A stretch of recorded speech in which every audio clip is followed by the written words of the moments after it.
Redline Oil, formulated to win, proven by me. Redline Oil, formulated to win. Formulated to win. Formulated to win, proven by me.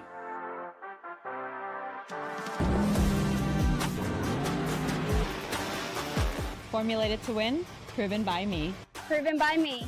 Proven by me. Redline Oil, formulated to win, proven by me.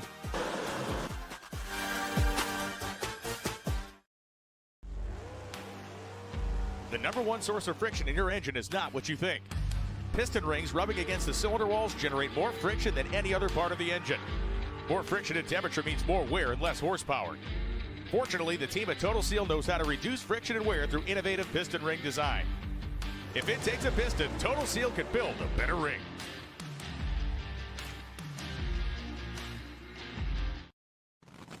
This is WFO Radio. Hey everybody, WFO Radio is back. A little NHRA Nitro as we second off weekend, so to speak, for the Mission Foods Drag Racing Series. And then it'll be on to the Western Swing, Sonoma, Seattle, back-to-back, little minor break, Brainerd, Minnesota, the big go. Just like that, the NHRA countdown is upon us. Regular season championships will be decided. It is crunch time now. We said it for so many years when Alan Reinhart would join us on the show on Tuesdays. Like the Western Swing is where you got to have your stuff right. You got to be a contender by the swing or show it on the swing. Now, the swing is like a swih right now with the two races, Sonoma and Seattle. Maybe in the future, another comeback. Who knows? But you still got to have your stuff right. So we got a big show for you today. Ron Capps going to be on the show after the big Ron Capps Motorsports double. Last race out in Norwalk, Matty Gordon, our Matty Gordon interview. Fire. It just was amazing. Not because of me, because of Maddie. Everyone loving Maddie. Maddie has been everywhere because the girl can tell a story. It's just that simple. What is it about Maddie? She can tell a really good story. She's a storyteller. And the people who are storytellers, like John Force is a storyteller. It's not that he's a maniac. He's a storyteller. Maddie is a storyteller. And throughout the whole interview, she's just telling these great stories about what she thought.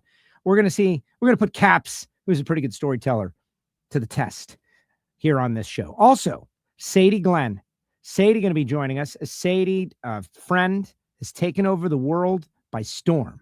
She is she reminds me a lot of so many of us, like myself, who work in drag racing, but dream so big that someday, maybe if the thing goes in the right direction, and she did it. She won a Wally, and it was amazing. It was like tearful, and have to have Sadie on the show. She was on Life's a Drag last week with Elin and Abby. They did a great job, but we got to have Sadie on the show. We've got a special surprise set up for Sadie. It's going to be fun. And I'm going to ask her also a little bit about all this Top Dragster stuff. Fast cars, slow cars. I've lost the plot. I'm lost. What are we doing? I love this stuff. What are we trying to accomplish? What's wrong? What are we fixing? I don't know. See what Sadie says, because she's a top dragster racer. She goes 680s. She's not slow by any means. And Kenny Labansky. Kenny, like the modern era Buster Couch. What is that? Yeah, the guy in the red pants, guys. The guy with the responsibility of flipping the switch when nitro cars are in the final round. Kenny's going to be first up. I think it's great. Like every other chief starter of the NHRA has been this known entity, like this position of high regard and respect. And so Kenny is out there doing a great job, kind of under the radar. And so we're going to get to know Kenny Labansky a little bit. What is it like? What is his job? What does he do? How does it all go? How does he stand it being out there? I'm a little further behind him, but it's tough. We're going to do all that on the show. We ask you to share the show. Of course, yes, have a great day. Hopefully you had a great 4th of July, all that stuff. But I do want to shout out to a couple of the people who make it possible. We'll get into it later. But Jesse Converters, Global Emission System Incorporated, the G-Sport brand, and the DPF X-Fit. Catalytic converters, guys, for over-the-road trucks. You already heard a little bit about Total Seal piston rings. Larice Motorsports Insurance, though.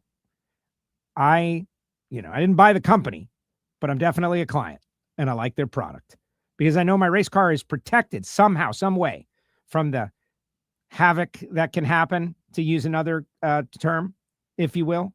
But this is racing specific, LariceMotorsportsInsurance.com.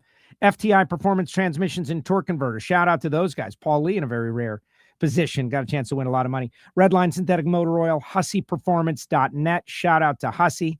Our friends at Bernie's Speed Shop, Foggett, of course, Frank Hawley's Drag Racing School, and Marvin Rodax, coffeeandgrills.com. We'll get into the sponsors a little more in depth, including our Patreons. But right now, let's bring on the chief starter of the National Hot Rod Association, Mr. Kenny Labansky. Kenny, welcome.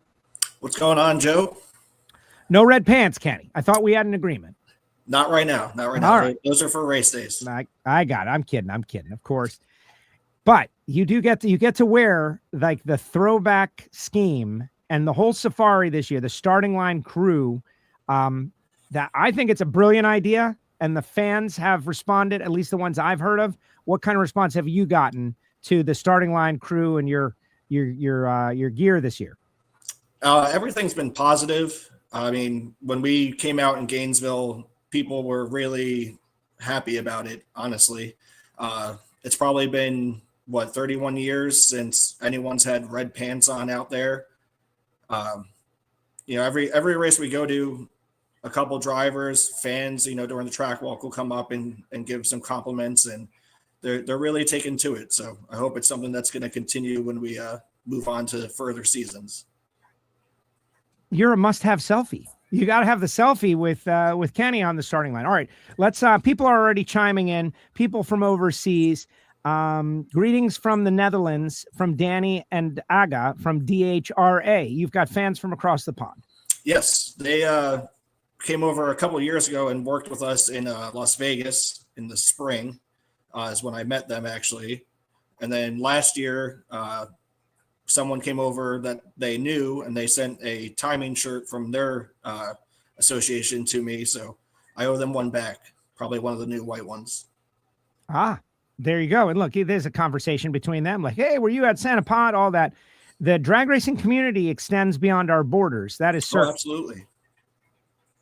So let's talk about you personally. Like, all right, how did you get into this, Kenny? What's your story and your road to your position? I've got questions about the responsibility that goes with being on the starting line. But most importantly, how did you fall in love with drag racing? It's usually never an accident. What was the deal? So it would be my dad's fault. He and his buddies were drag racing fans long before I came around. So once, I think I was about 2 when my mom allowed me to start going, and my dad had a big passion for it as a fan. So I followed that. And where's home for you? Spotswood, New Jersey was originally, and now I'm in Indianapolis, Indiana. So your original track was Englishtown?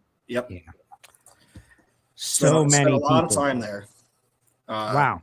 I raced juniors there. After that, I raced my street car here and there a little bit, and then I was going to be there anyway, so I started working. Wow. And it's kind of taken off in a way that I never would have expected, all the way to being the chief starter of the NHRA. It's pretty crazy to think back as, the 10-year-old kid running in junior dragster out there with the Naps and everybody. And now so on that, David Knapp was a friend, and may he rest in peace. I know Eddie Krawick was the track manager for a little while. What era of Englishtown, like who was around you? Who was running the show? Was it Eddie's era? Was it David when David was doing it? Paint the picture for us so we can understand what chaos you came up through. So I came in just after Eddie started going to the pro stock bikes. I worked a couple races here and there, some of the bigger stuff, but they had just moved on to a different general manager who didn't last very long. But I worked with David Knapp a lot, Paul Bailey, and Tom Resco was on the starting line as their main starter for 2009 to 18 when they closed. And how, I lost my home track. I got the Miami Hollywood Speedway tree back there. That's where I got my first runs in, as an announcer, as a racer. I miss it deeply. It's like having a part of you cut out, but it's been gone for a long, long time. The Englishtown folks still going through it. Oh, yeah. if you follow any of their pages, they are still wishing it would come back. I mean, everything's out there. You know, they're still operating as a drift track and motocross and everything else. So I could see why they want that to come back, but it was a heartbreaking day in early 2018 to get that phone call. But, you know, my wife said when one door closes, you know, another one opens, and NHRA was not far behind calling me to come out and start working. Wow. So that's an interesting connection that I was not aware of. You were able to come out on the tour. So talk a little bit about that. We could wax nostalgic about E-Town as much as we want, and certainly would love to see the drag racers who invented the place get to use the place at some point again in the future, but that could just make us all angry. So let's focus on the positive, which is you've blossomed. You've done a great job out there in a very challenging, difficult position. As I understand it, like I've never heard anyone complain. You know, the racers, they're the first to complain. I've never heard anyone complain. So how did you get the opportunity at NHRA, and walk us through to how you ended up as the starter?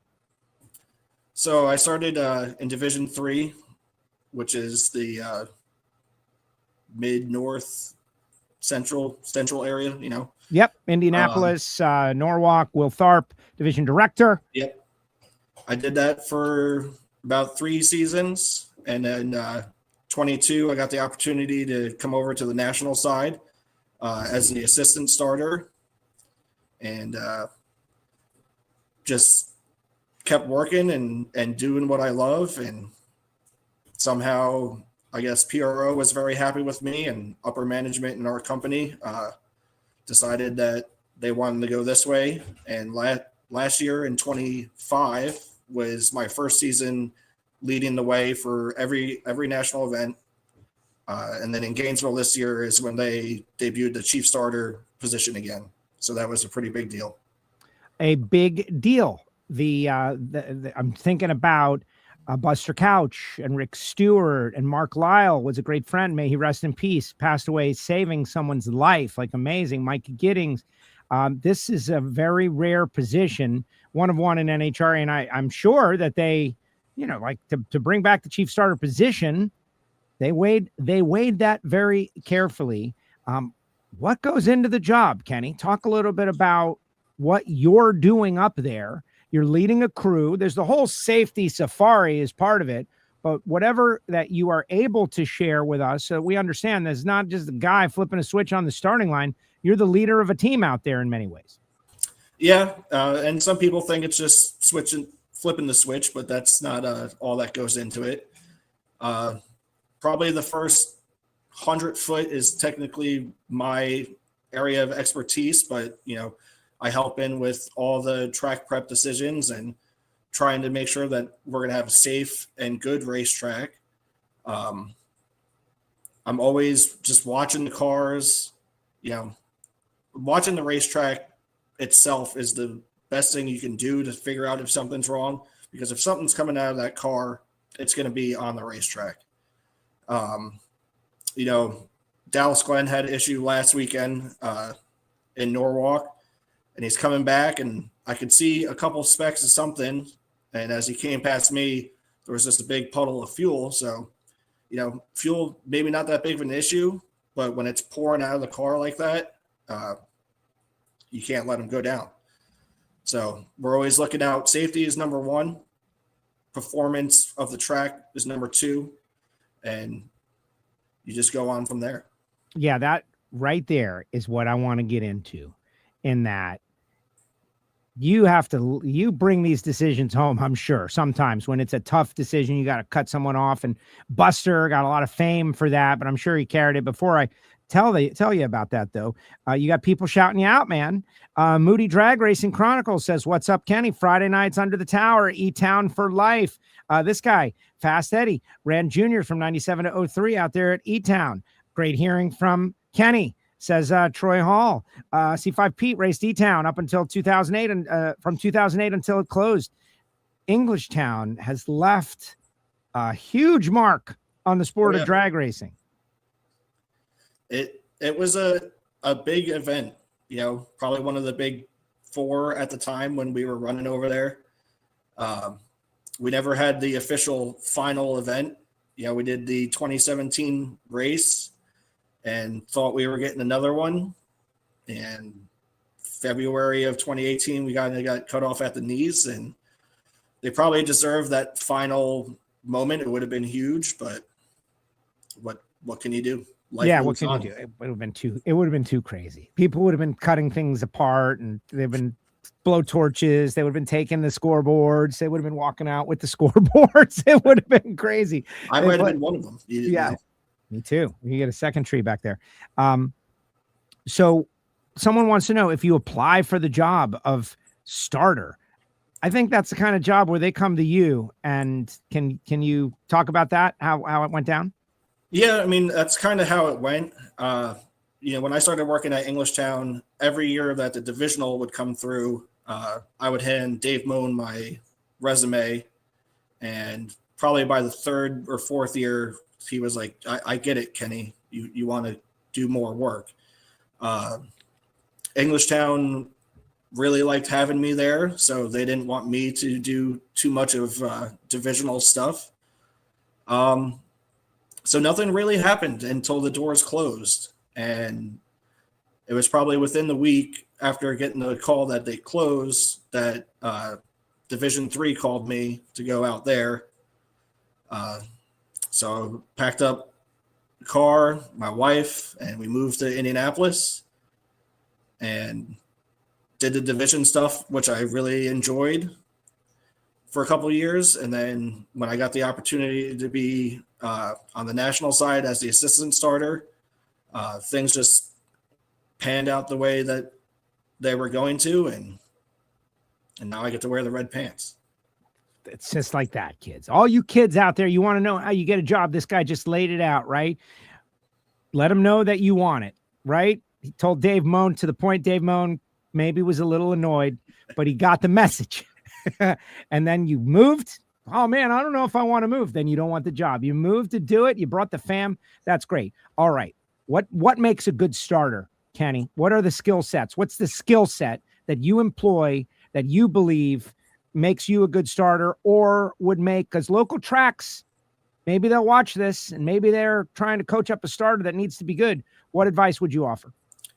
Well, everybody's going to do it a little different. As you've seen watching on the national side, every chief starter has had a little different twang to him. My thing is patience. Just keep your calm. If you're getting flustered, you're flustering the driver, you're getting the crew riled up. You don't want to make a situation that's already negative even worse. So just being calm and being able to talk people back from the edge sometimes, if you're shutting somebody off, they're usually not going to be happy.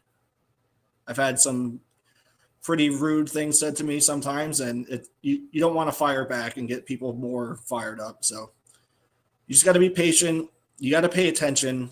There's a lot of stuff happening very fast, and the higher and faster you get in ranks of classes, the faster your decisions have to be. So you got to be on point. A lot of people give me credit for being able to hyper focus, I guess is the best term. But I'm always trying to watch out for the drivers and my people and the crew and making sure nobody's going to get hurt in any situation. Now that makes sense. All right. So you mentioned fast classes. Let's talk pros. Although Lonnie wants to know, and this is a good question. I've seen you start everything, right? He goes, does the chief starter start every class or just the majority of the classes alongside with an assistant? Like I remember like Buster, being out there forever, millions of pairs, right? Like that's not right. Like there's got to be other people that can flip the switch. Yeah. In case. So for Lonnie, what classes other than the pros do you jump in there for? So, I mean, I'll jump in here and there throughout the day, depending on how many people we got working with us up there. Normally I'll start a day, so either super street or stock, and then I'll let my crew handle the rest of them. Then we decipher who's going to get alcohol, who's going to get showdown. I try to keep those consistent for those classes. But I've started everything that we have out there, no problem. That's great. That's great. Okay, so this guy Troy, he goes, ask him about the Jason Collins deal. Like we all lived that one together, right? Yeah, I mean, that was a little new. You know, that usually doesn't happen with someone tagging the wall lightly. I knew the rule was he could hit the wall or cross the center line. You know, he didn't hit a block. He didn't hit the tree itself. So I watched him get the steering wheel back on there. I was confident that that was just a mistake that they made. They backed the car up, and there was nothing coming out of it. There was no damage to the tire or the steering that I could see. There was a little cosmetic damage. So I was on the radio with Mike Rice saying, you know, just confirm that he's good because I'm good with his car. And Rice said, no, he's good to run. And we sent him on their way. And he went straight down the track. I think he went 577, if I remember, for the win. Yeah, won the round. He got there first in a great race that was out of control. And there's a video, it was under control, but it was amazing to watch, of Jason and Courtney calling that race somewhere in my social feeds. One of the first things I did with my meta glasses, just walking in the studio there, catching that run. Amazing. That'll be bringing that up forever. Quick decision making. All right, let's talk about how the pros are different. Nitro in particular. I get to stand on the starting line a little bit further back than you, and I'm happy about that. You are getting blasted by Nitro cars every time down. One of the rarest places in the world. What is that like, and how is flipping the switch for Nitro cars different, just in terms of feeling and responsibility? You know, I don't want to say there's more pressure because I try to treat every class out there like it's a big deal. You just got to be quicker. It's going to be more violent up there. We chew a lot of spearmint gum, which helps kind of take the nitro out of your eyes and kind of lets you breathe a little bit better, which is a little trick. I don't know if I would trade a lot of things in the world for it. It is one of the best experiences you could have. So I like the thing that we're doing now. We're bringing fans out there to stand kind of trackside, and giving more people that experience, which is great because not many people get to do it, and it is a life-changing experience. I agree. I think it's one of the best things we do, especially in certain places. Pomona is one where we can get people out there to the V in between the lanes. And they are changed forever. They're literally changed forever. They come up as one person with a certain understanding of like life and physics and expectations of what parts of their body can vibrate. And then they leave different. They're like, oh, I never felt my spleen before. That's different. It will certainly show you some things that you didn't know existed in your body, or, you know, try to keep my nose clear so I'm not, you know, spitting anything out of my face as every pair goes down the track, especially if you got Randy or someone with a TV camera in your face. Right. Exactly. All right. I think I might have a video of you in action. Let's see what we got. Let me see what I can bring up here as Kenny Labansky, our chief starter for the NHRA, making his first WFO appearance. I think this one says short. Let's see if this is this one works. There he is, right in the middle.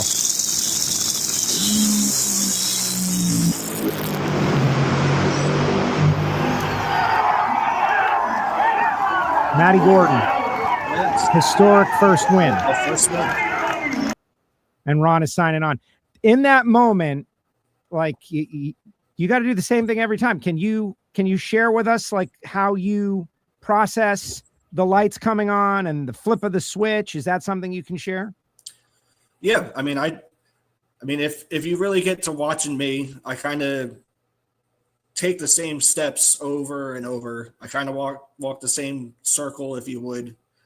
You know, so like top fuel dragsters, depending on which one's coming at me first in the burnout, I'm trying to watch it go by, see if anything's coming off on the burnout, or if I can see something spraying out of one of the lines.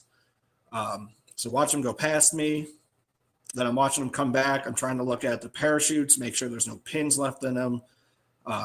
Just trying to look at everything operational on the motor.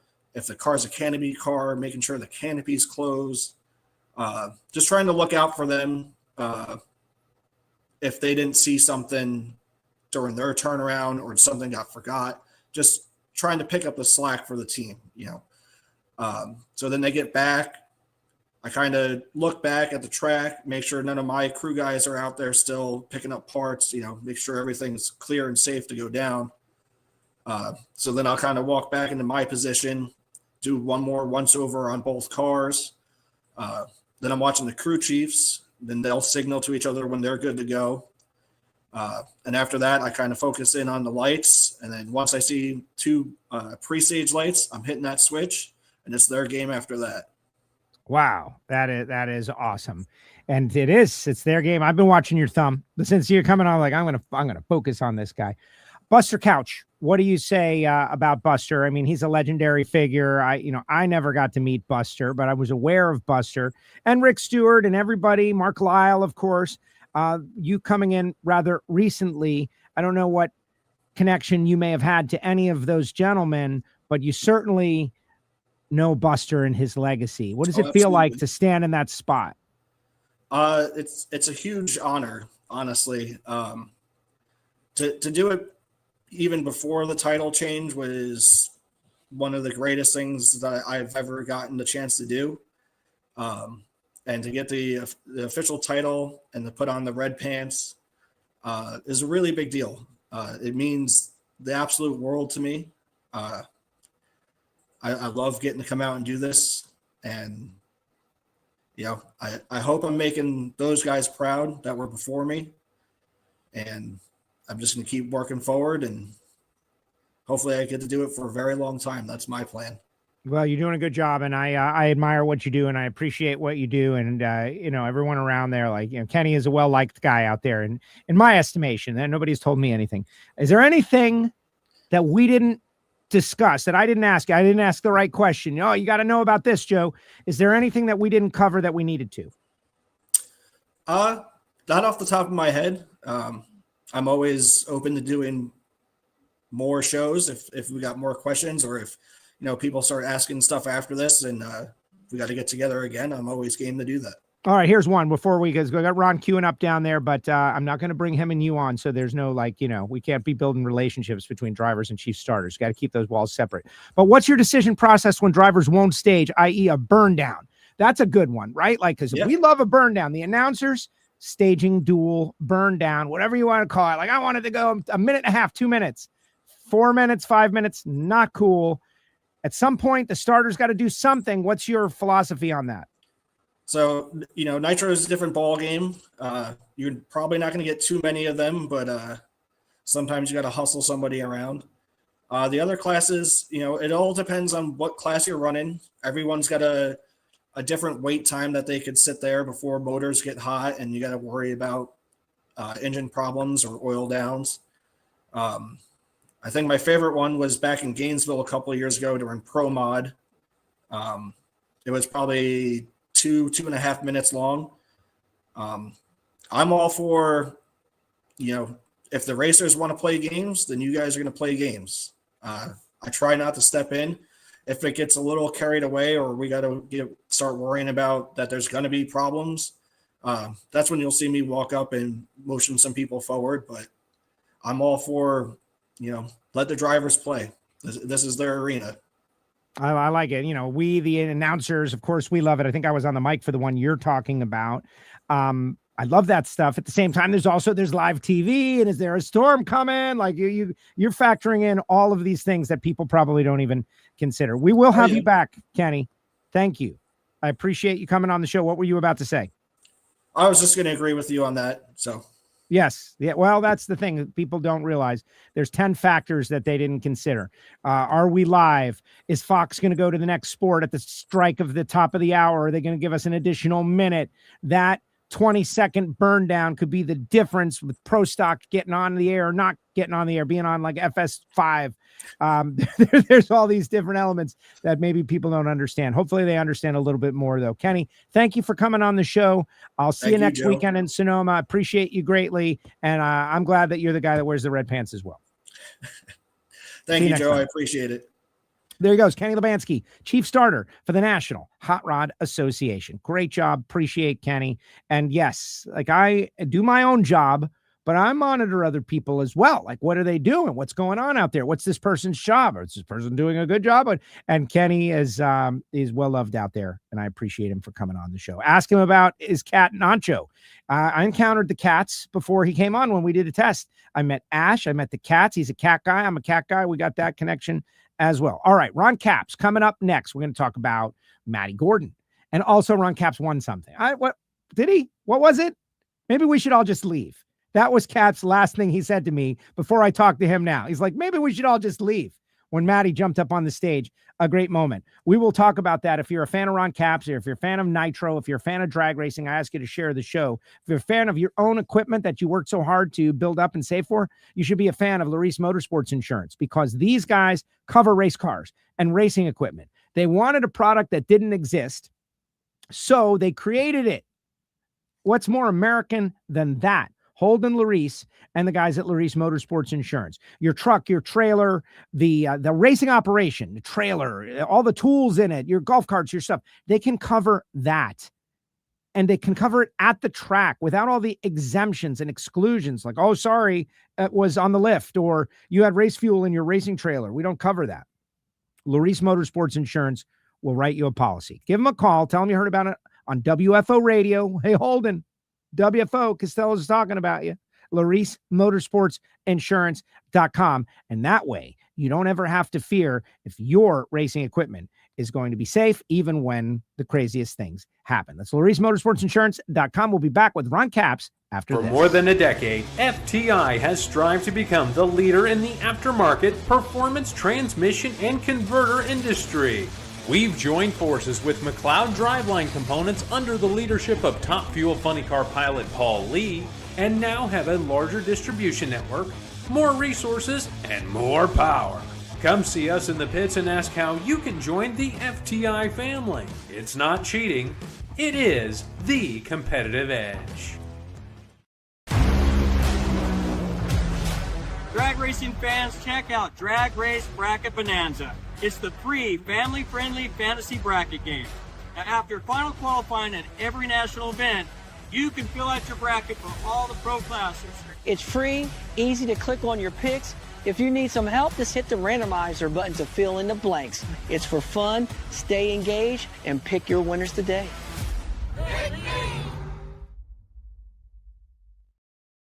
Brown and Ron Capps, who joins us now with his Monster Energy hat. There he is, Ron Capps. What's up? How are you? Joe. Congratulations. 80 you hear wins. me all right? I hear you just fine. Good. How are you? I'm well. Now, do you remember that moment where you looked at me and you said, we should all just leave? Yeah. I was going to head to the back gate. I said that if I happen to win, I'm just going to probably leave. And if she wins, I don't know what I'm going to do with myself. And I didn't. It's funny watching everybody's different posts and videos from the top end. You know, because obviously, yeah, we're down there watching a monitor. Yeah, the look, you know, Shelly and Taylor were there down at the top end. Joe Sable from Carlisle's down there. Obviously, Paul and Ted, everybody from our team. It just to watch it back was I had no idea. I was in my own little world, and hearing the cars at the top end. Fans will understand when you sit near the top end of the track, you actually see cars come at you before the noise. And way down there, you hear the throttles being hit by Antron and Matty, and we're watching a monitor that's slightly delayed. And so you're looking, and they were locked together. And obviously I know how good Antron is on the tree, and you hope that, you know, that we give them a good run for the money. Their car's running great. And then all of a sudden on the monitor, Matty's car just drives away. And it was so surreal to watch that happen. It's pretty cool to watch back. Oh my gosh, I can't even imagine. Like in an interview like this, you've been on a lot. I don't know how many of your 80 wins you've come on WFO radio, but quite a few. I would say at least 25, like a lot. You come on a lot. This one is different. This one is so different because it's your first double up as a team owner, which is rare and not guaranteeable. Like, that's math. It's the crazy cosmic deal. And the pride, like, I want to get into pride. Like, some people put pride is a sin. No, man, pride is what makes things happen. And you did something that was totally against conventional logic. You gave a job to someone who had never done the thing that you were giving them a job for. Drive a top fuel dragster. There were people, I'm sure they had 6-figure checks to drive your car to be part of Ron Capps Motorsports. And you went against all of that, and it paid off. Yeah. We've talked about it since we made the announcement that we were bringing Maddie in. And I've talked many times about how this all started with Andretti's and trying to bring them into the sport. And then things kind of falling apart there, and then just kind of navigating, and then having, the people from Carlisle wanting to rebrand the whole Carlisle tool with Napa Auto Parts, and just the way it fell together. But we were committed, and it was already going behind the scenes, and really we didn't have anything signed till Saturday. I think Maddie and I sat down and we actually signed the contract with her, and got everything done in Dallas until October. So there was a lot of stressful moments going on behind the scenes, but the way we built it around her, I mean, it just, everything, the way it culminated, but there's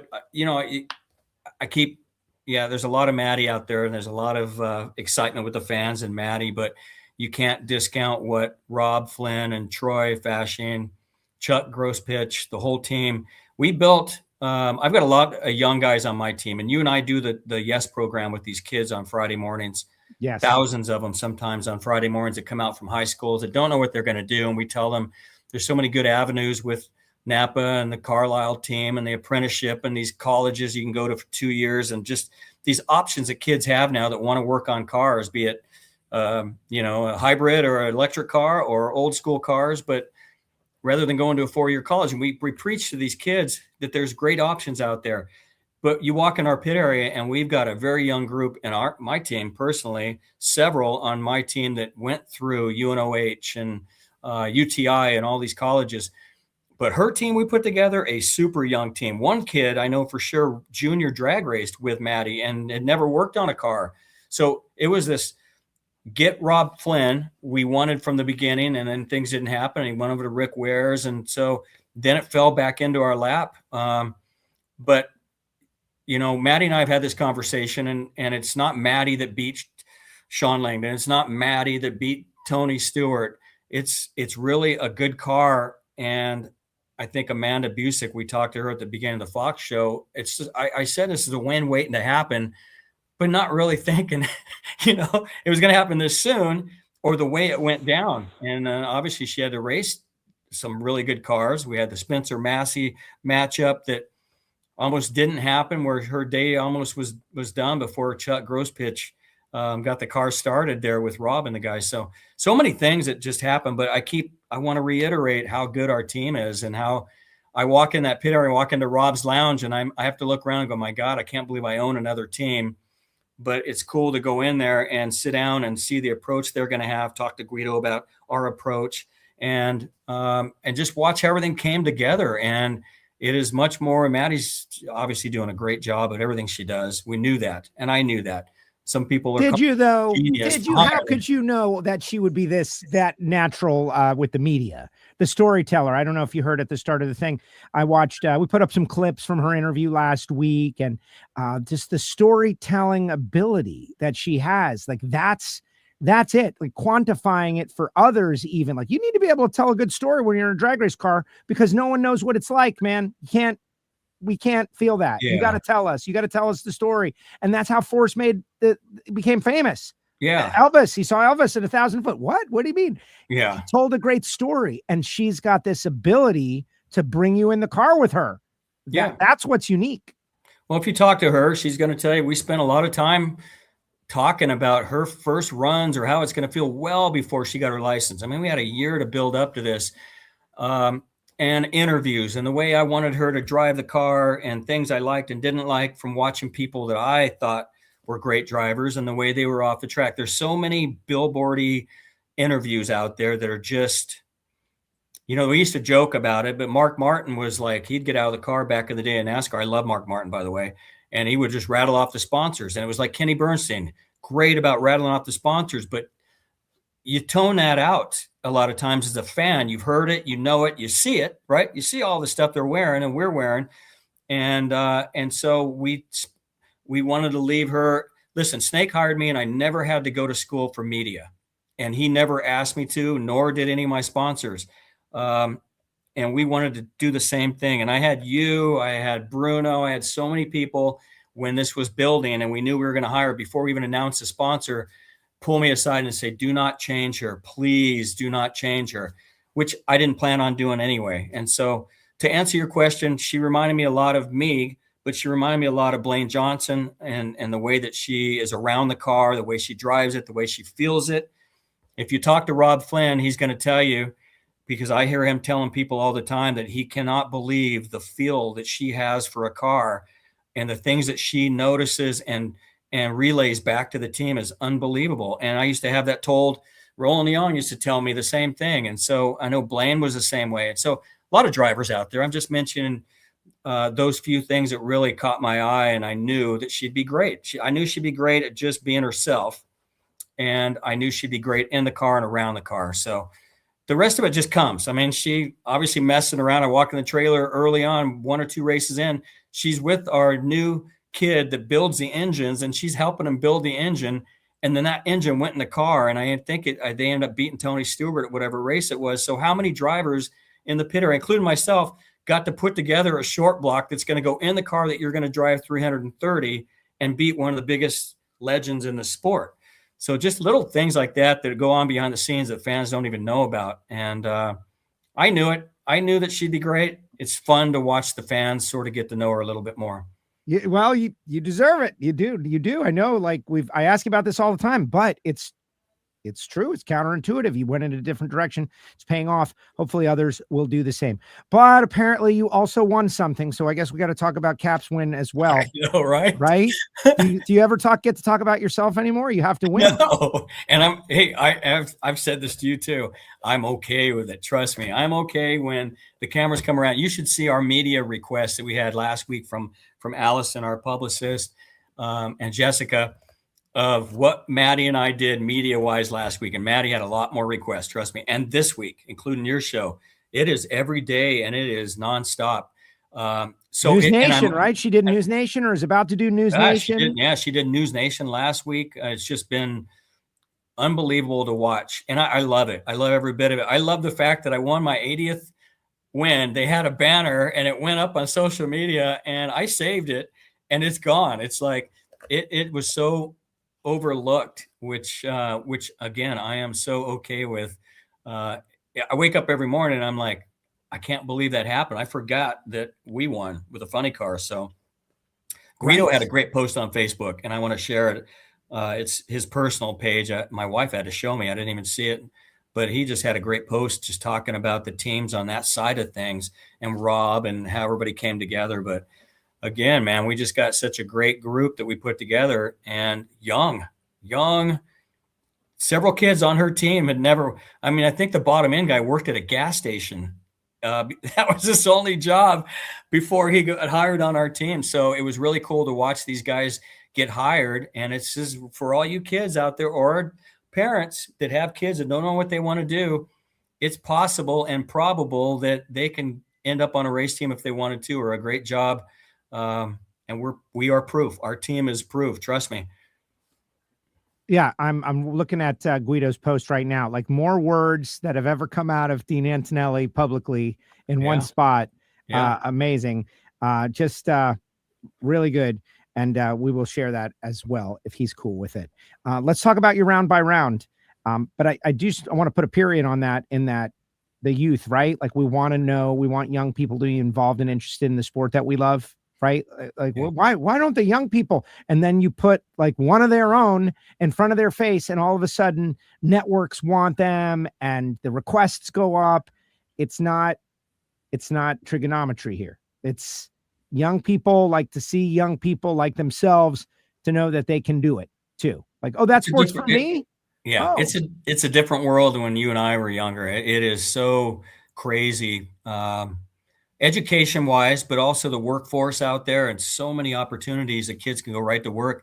And it's 2 years of your life. And then if you don't want to do it, if you do, you got enough money, you can buy a house, you can start a family, all kinds of great opportunities. You and I, we were dying to beat our friends to a job, right? I had 10 of my friends wanting the same job at the same machine shop in our little town. Now it's the other way around. These people are clamoring for people to come to work. So I love when you and I and Bob Tasca and we talk to these kids and let them know that there are some great options out there. And the world is their oyster right now, so to speak. So I had my little nephew with me there, and I walked into Bob and I was like, hey, man, you know, the big problem is that he doesn't get to see the Yes program speech. And he's like, can you give him the quickie version? And he pulled him aside and he gave him the what for about a minute. Did he give him the AI part? I love that part. He gave him, it wasn't as stern as it can be, but it was definitely an intense experience for the 15-year-old. We were young. It was called Scared Straight, right? MTV. Yes. Yeah. Caps is the soft, open, the nice, it's going to be okay, kids. And then Tasca comes in and gives them the real deal. All right, let's talk about your round by round. Bobby Bodie, first round. That's never easy. You guys uncorked a 92-7. Then you go up against J.R. Todd, 94-3. Then you go up against Alexis, having one of her best races. 405, had to catch it there, setting up the final round against Jack. Just kind of walk us through to the final round, and then I want to talk a little preparation for the final. Yeah, Bodie's fun. I love that kid. He keeps reminding me that the odds that one of these days he's going to beat us. And I always say, when you say that, it's going to end up happening. Great car. I hate racing them because they're going to go down the track. JR fighting us for the points lead. They're right there. And great run again by Guido. We're just starting to hit our stride. And that's another team up there in the points that we knew that we could gain a little more ground. And then, of course, Alexis' team running great with Zippy and all them. And that's a car that you're going to have to battle down the road as well. Guido shut me off. It didn't run as good as it would have. It started putting a cylinder up, but it was a hot track. Obviously, they lost traction. But we went down there pretty far, and then they hit the button on me and shut it off. It might have got us lane choice, but it didn't in the final because they shut me off, and it didn't matter. Beckman, those guys picked the right lane, and that's another team. Obviously, we got to go through for a world championship, and they were running great. It was Jack's birthday, so I thought, oh my God, I'm outgunned here. And another great run by Guido and the guys. Just it was you had to be perfect. I mean, you had to be perfect as a driver and keep it in the groove. Very important, very hard to do in a funny car, and you had to be perfect clutch wise and motor wise, because it was tricky. It was hot, sun disappearing, sun coming out. It was one of those days where Guido earned his keep. I mean, he's the scoop, the ice cream scooper I gave to Guido. I don't even have one. And I had to they don't make any more than one. Bader won't make you another one. So that thing is so huge. But I was more excited about in the interview watching Fox later that as soon as I got up the winner circle, I gave it to Guido. I mean, it's just that thing he earned every bit of it. So big win, gain a lot of ground, the points. Not sure how much that means anymore, but I mean, it means a little bit of money if you can win that regular season. It means you get a jump on the points going into the countdown. Obviously, we got a lot of races left, but it definitely is cool. Well, you do have a considerable lead. Just looking at it moments ago, Maddie's fourth in the points. You're first in points. 121 ahead of Matt Hagan. 123 ahead of JR. 128 ahead of Jack. So you got a troika of killers, champions right behind you. But 121 point lead. That's a pretty solid lead, but can't get away with it. Guido was kind of funny. I went to do an interview with him, and he's like, "Oh, you remember we're here." I was like, "Hey, you're the one running off the starting line, dude." And because he takes the short shoot under the tower, and he's like, "Run or walking fast?" Walking fast. Okay. With authority. Never seen Guido run on the starting line. He never runs. I would be concerned if he was. Truly. Getting ready for Sonoma, a track that you love, going there, coming in off a double. Can't imagine it would be better than that. Normally the family is there hanging out, enjoying, having fun. Not this year. You put them all to work. Everybody has a job. Taylor, get in there in the shirts. Everyone, Shelly, everyone working. Be a little different, but going to be a big race regardless. Yeah, a lot of fun. We do the motorhome thing and our friends and family and the barbecuing and stay at the track. It's been a ritual. We're doing a brewery kickoff at Russian River the Wednesday. We always do that to kick off. That'll be fun for the fans that live near there. A lot of crazy other stuff with partners and people that come out to that race. The weather's always great, and it's always a big event for us. And it's my home, really closest to my home and Maddie's home.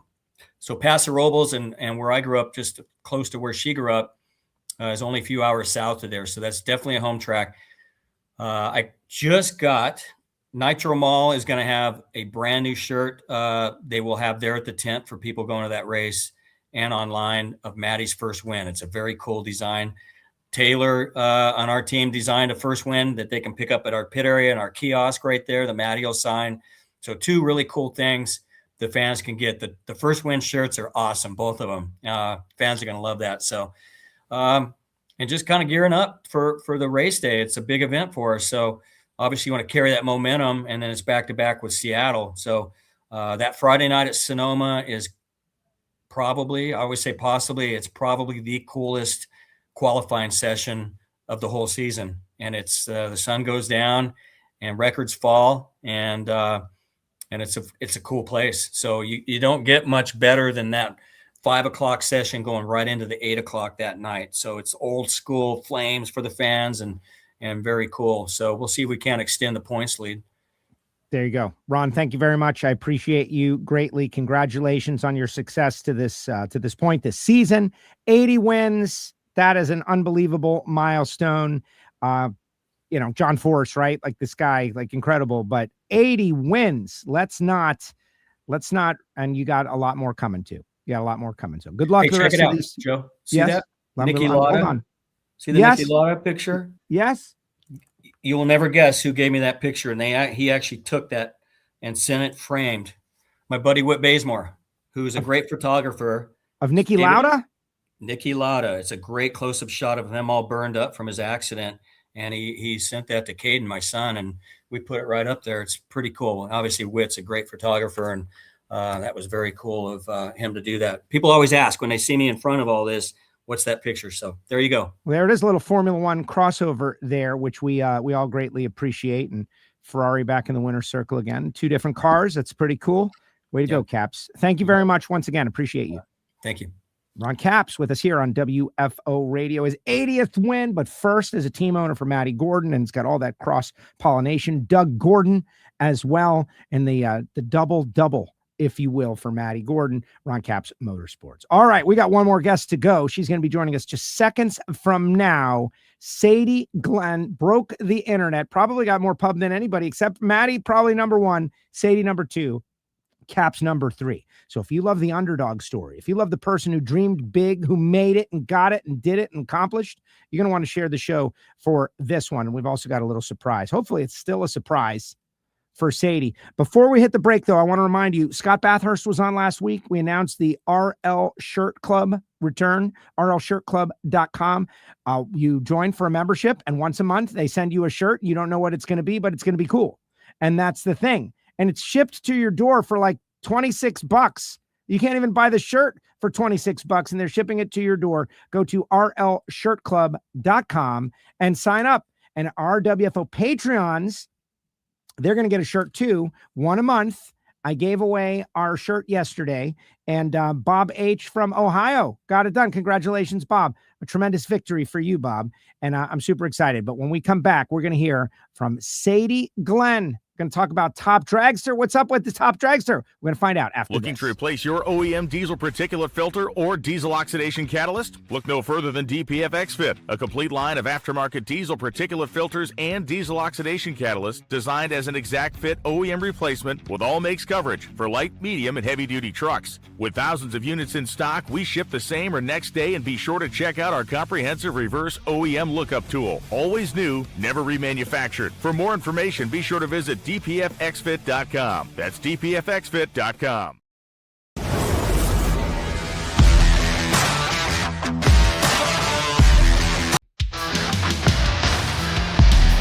Fogging is a high-performance fogging oil designed especially for internal combustion engines. Fogging can be used by everyone. If you have a lawnmower, jet ski, a motorcycle, a tractor, a high-performance car, a classic car, racing vehicles. If it has a cylinder wall, it needs Foggett. It's available at summit-racing-equipment.com. Go to Summit and get yourself a can of Foggett and support our next guest who had Jim Greenleaf on the starting line, like pumping his fist big time. I'm super excited. She joins us now, Sadie Glenn. What's up, Sadie? Hey. This show is going exactly according to plan. Had Kenny on, nice, strong number. People want to learn about the chief starter of NHRA, good guy, Red Pants. Then Ron Capps. Red Pants. Then Ron Capps, somehow closely affiliated with Maddie Gordon. So the numbers went skyrocketing up, and now the closer. Oh man, the ringer for sure. Yes. So I want to be serious for a moment or two, and then we're going to get less serious. Okay. Sadie, I relate to your journey so much. You love drag racing so much. You love the people. You are around people who have natural ability, and you watch them easily float in and out of the winner's circle. I won, and you worked so hard for this thing, and then you won it, and you did it, and you accomplished this dream, this life. Like, what do you make of all of that? Well, I've gone like 2 whole days without crying, but now you're going to make me freaking cry again. Sorry. I was unable to make you cry on the stage, and I felt very disappointed. Okay, because I'm going at it again. Cried my guts out to Amanda, and then on the drive to you, I was like, oh my God, I have to give another thing and get it together. And I got it together so good, Joe, that I forgot to thank my husband. Is that true? Normally I'm on the case for that. You forgot to? You teed me up too. And you said, is there anyone you'd like to thank? And I said, thank God my car is right here so I can read all of my sponsors. It doesn't say Crew Chief Dallas Glenn. And then I just dipped out. He's okay with it. He doesn't always he thank laughed. you. Like I was upset. And because I'm like up here, and then all of a sudden I realized what I did. And he goes, I don't give a crap. Like luckily I married a saint of a husband, but I didn't thank him in either. So yay. Yay. Didn't thank my husband. That's all right. Who does all the work on the car and all the things. And I just, yep. Well, listen, it takes a village. This is very hard to do anything. But on this given race, though, and I don't know, I feel Sadie and I have had some conversations about, I hate to say it, but the keyboard warriors, man, they're out there and they stick in your head a little bit. They do. They stick in your head. You went to the double divisional. You towed out there by yourself, is my understanding. Like you're out there, you and the dog in the rig from Charlotte area to Norwalk, Ohio area. That's not easy. You slept on is it an air mattress? Did you sleep on an air mattress? I'm going to have to take some notes on that, how to stay comfortable sleeping in the trailer, because I'm a hotel guy, man, but that's the only way to do it. You did that. You showered in Bader's campground showers. You wanted this pretty bad. Yeah. Well, so I was looking at the hotels for the double divisional, and they were close to $2,000. And I was like, okay, I would rather spend that on anything else, honestly. Yep. And I asked Dallas, I said, well, maybe we can stay the whole 2 weeks, because that would have been collectively $3,000, $3,500. And I mean, I totally get why it's expensive in Norwalk, but like we don't use the pools. Like we're leaving at 6:45 or getting home at 10 o'clock. Like we are literally not using any of those amenities. So I was like, okay, we have a really good split AC heat in our trailer. And I said, let's just act like we're going camping, which I don't think I've ever done.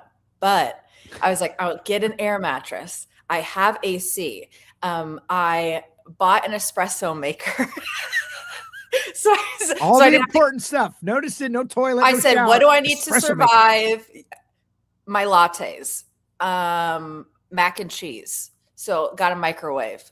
Well, I already had a microwave, but so it takes like with stops like 8.5 hours from Mooresville to Norwalk. And I'm trying to get there before 5. So Will Ray, that usually parks all the national event people, he's like, I think I've got a spot for you, but like the rain is coming. And so like there was a torrential downpour coming. So I'm like trying to beat the rain.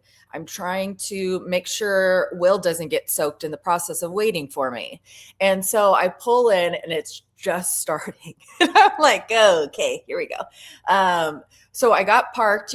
My trailer is only 34 foot. It's not super hard to park. So me and Henry just and then park. And I was like, okay, my car was still tied in. And I was like, okay, I got like this queen size air mattress and I blew it up. Like I let it blow up or whatever. And with the car in, there was no space in my like you couldn't even walk around it. And I was like, okay, I have to take the car out. And so it stopped raining for a second and I called Darian Bosch because he's one of our good friends. And I was like, Darian, can you please help me push out my car? And I'll put the cover on it. It'll be fine. And so he's helping me push it. And he after we push it, he just looks at me. I was like, what? And he's like, do you have easy ups or anything? I said, yeah. He goes, okay, I'm going to help you with that too. And I was like, thank God. Because then all of a sudden the torrential downpour came. And Wow. so all of a sudden a guy from 2 trailers over that I didn't know at the time was Lester Johnson's son, Andrew. He comes over and helps us with the easy up.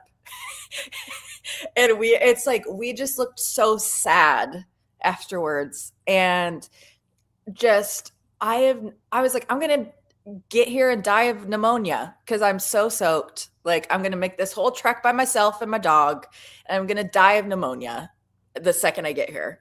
And so we get the car out and I was able to move the bed to the back of the trailer so we could have room for my suitcase. Right. It was, but at that point it's 8 or 9 o'clock and I just keep calling my parents and we're just laughing. I was like, what am I doing? What are you doing? What Exactly. am I doing? Our and I was little like, girl. This is going to be so fun. Well, it was crazy. And this is what I want. This is why, why are any of you people doing this, including myself? Why are we doing this? There's some reason. And you got a great experience as in this guy coming over and congratulating you after your win. And you know what? You and John Force have something. Look at that. What, John Force? You have something in common. You are part of the 0.0001% of Earth's population that have a Wally, where the rest of us do not have such thing. In fact, he does not have a diamond Wally. He does as an owner, but as a diamond Wally, you have that he does not have. That was crazy when the whole experience, I don't remember talking to you really at all on stage. Most people say that. That's I think it's that's so weird. thing. I blacked out. I was like, wow, I didn't think that was going to happen. Because how many times have I seen Dallas or any of my clients do this? I've always daydreamed, if I ever do this, this is what I'm going to do. It's going to be perfect. And I'm going to be so well-spoken. And I'm going to thank all the people I need to thank. And I'm not going to sound like a robot.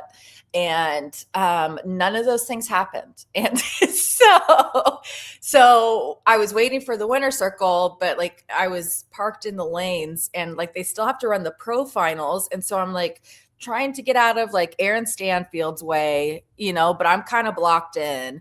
And then all of a sudden I see everyone scurry and John Force is right there. I was like, what is we've never met, I'm I know who he is. He has no idea.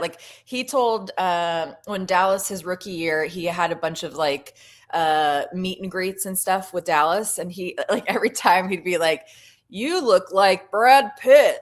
So like he thinks my husband's Brad Pitt, which that made his head go like, and so he only knows my husband as the guy he thinks looks like Brad Pitt. And so I just was like, what? As you could see by my face in the other photo, I was like, what the French toast is going on? I was like, this is crazy. I don't like, I saw him on the golf cart because he was waiting behind, was it Jack's car? Yeah, I would imagine. Yeah. Well, we were getting ready for that, but it wasn't happening for a little while. Like, why was he even over there? Yeah, he was just sitting over there. I was like, oh, he looks so cute in his little golf cart, you know, like good for him. Here he comes. All of a sudden, he's walking. I was like no one prompted him. No one, like Elin was there that worked with him for 2,000 years, but Elin wasn't like, John, get over here. No, I kind of witnessed it too. Bizarre.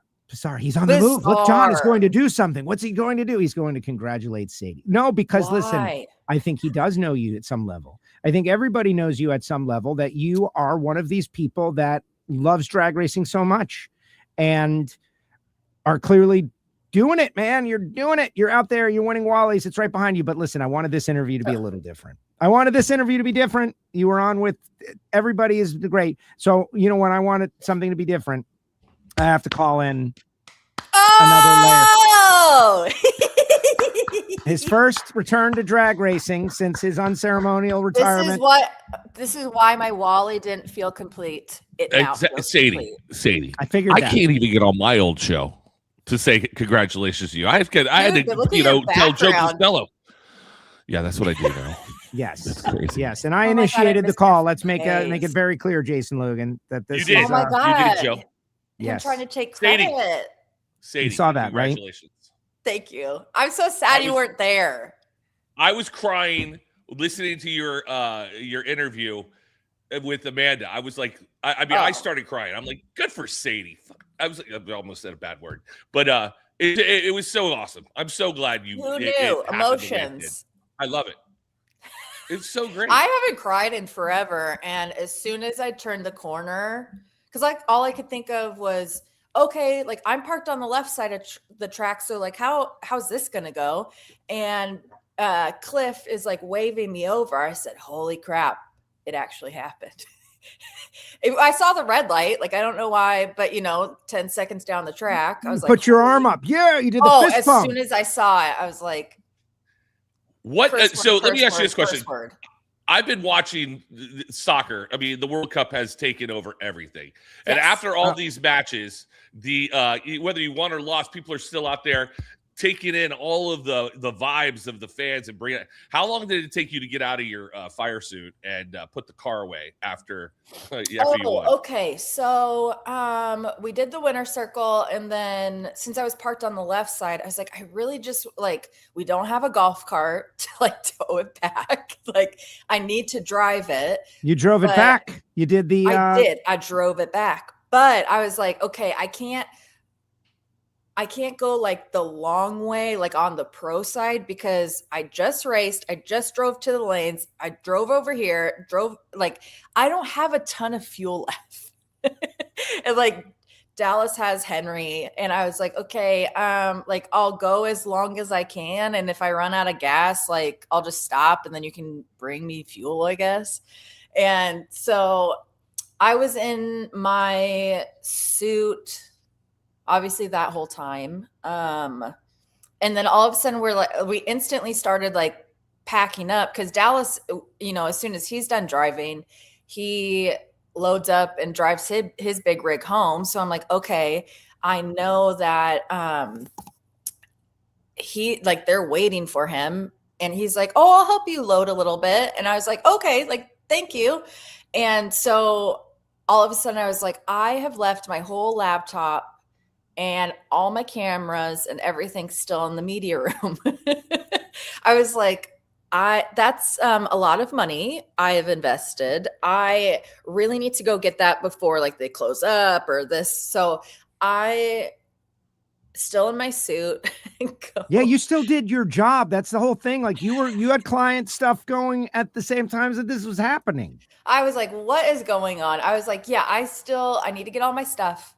So by the time I got back, Dallas had loaded everything, which was so sweet. I mean, it's not a ton of stuff to load for my car, but like still. a couple easy ups, but it was so sweet. And he's like, he had to get going, but I was still in my dang suit. I think I drove to the hotel. Okay, so sorry. And then the second week we decided to stay in a hotel so the first week it went great, but then a hotel opened up because Dallas was there. It makes perfect sense. He was gonna stay in camp with me, but he's like, I bet you just want fresh towels. I said, correct, I do. You proved the point. We stayed in a hotel. So point of that, I was in my suit still when we got to the hotel. And I was like, I just really want to shower so bad and maybe something to eat. Haven't ate all day. Like, I don't know what it is. You don't eat when you race? You don't eat when you drive? Not intentionally. Okay. Dallas sometimes does. Like he'd be like, unless he's like got a really bad reaction time, he's like, oh, I gotta get a sandwich, like a PB&J. I'm like, okay, dude. So I think between the semis and the finals, I had some mac and cheese and my trailer. And that's, Some How much people ice are cream wishing did you you have? congratulations. 1 second. Just, I want to get these guys in, like C5 Pete, woohoo, Sadie, Monica. Congratulations, Sadie. You're rocking it. Diamond Wally winning a accomplishment. Such a great victory, says Keith. I love watching the other pros congratulate her. Save the best for last. Sadie, everyone is talking about, said Dallas is just a bystander and you're racing. I don't know. If you look at all, like, But I only see the one in the middle, Sadie. This one, these people who I know, Matt and Angie Smith. We need a Dallas Glenn decal on the bike, says Matt on his motorcycle. Why do we need a Dallas Glenn decal? We need. I think Sadie that's from Glenn like on an hour ago. I just didn't put the comment up there. Hi, Sadie. Congratulations on your win. How are you doing today? Enjoying the interview. Oh, I get what Matt meant now. I would have What's he thanked Dallas if I saw his name on the side of my car. There, right. Exactly. Her social media is so fun. Love that you. one, I'm sure you love that one, right? Like, yeah. Angela says, we love you, Sadie Boo. Angie But Jason said Logan, Angela. we miss you. Angela. Miss you, Angela. Angie. Yeah. Angela. We were all By the way, crying. Sadie, yeah, we were all crying with you. What was I going to ask you something, but I'll think You're about out of practice. You're out of the broadcast practice is the thing. Oh my God. You'll get it. Here's Elin. Sadie is the best. So happy for her and Dallas and Henry and everybody. Guys. I'm stalling for you, Jason Logan. What do you got for Sadie Glenn? I'm just so happy that Sadie won. I mean, and just and the fact that this is what I was going to say, the fact that you forgot your husband during all of your interviews at the banquet, I believe I was pretty much on the scene, making sure he did not forget you. That's what I'm saying. See, like saying. It would not have happened if you were there. I know. I would have definitely made that happen. Well, so Dallas's championship speech, he just had like bullet points. Like I started like writing it out for him and he's like, nah, like I'll just wing it. And so I do remember him putting my name very last. Yeah. But it was funny when you were like, hey, hello. Well, it was just great because on the headset, we're all like everybody producing and doing like, is he going to thank his wife? He's not going to forget his wife, is he? And I wrote, no. Hey, don't forget your wife. And I just put it up there. He goes, I got it. And then that's when he threw whatever the G-spot at You look so beautiful tonight. Blah, blah, blah. Yeah, the G-spot moment. I totally forgot about that. Oh my God. That is my favorite moment of all time, you guys. It was great. That's what they say. Because he looks like a little kid, he looks like a little guy when he does it. Like he's like, uh-oh. Oh, I'd say something bad. Oh no! Oh, he knew. That's forever. That's forever. I might have to show up at the banquet just to see all of this stuff again. Oh my gosh! And when that happened, my phone Like, good thing my phone was on silent, but my phone blew up from like other people in the banquet, like dying. It was incredible. It was like one of my favorite moments. I would never change it ever. It was. G-spot. I know we got to break that habit. Yeah, you think like you got a spot at the banquet. Angela says that you can sit at that Angela. We'll call her that from now Sadie, on. do you have any questions for Jason Logan while we've got him? Because this is his unceremonious return to drag racing. You know, remember he walked away from us to go do something that he had going, and now he's back, and we got him on the spot. I'm sure you've got a tough hardball question for this guy. Okay, so I was unceremoniously sent away. You quit. No, that's no. not. Okay, it's question... the gray area. It's all in the gray area. Sadie was one of the first people I told I was leaving, and I was not okay with it. I know you weren't. Nor was I. So hard-hitting journalism question number 1. Do you sleep better at night because you don't have to deal with all of us? It's not so much dealing with all of you; it's dealing with everyone in airports. Oh, let me, Sadie. I mean, I wish I was there to see you win. I wish I was in all the great stuff that happened in Norwalk. The Matt Hagen ice cream victory. Oh my God, you would have. That was fantastic. I listen. I still watch. By the way, everybody. I know what's happening out there. But Norwalk, Ohio. I'm cool not going back there. It rains all the time. There's nothing open late on a Friday night after we're running late, and you got to sit in the Taco Bell line for 45 minutes to realize it's still just Taco Bell. Yeah, you know, and all the other Nitro teams are in the same line with you. You're like, 40 minutes. hey. Yeah, and it's like we just want a taco. No, Sandusky closes up shop.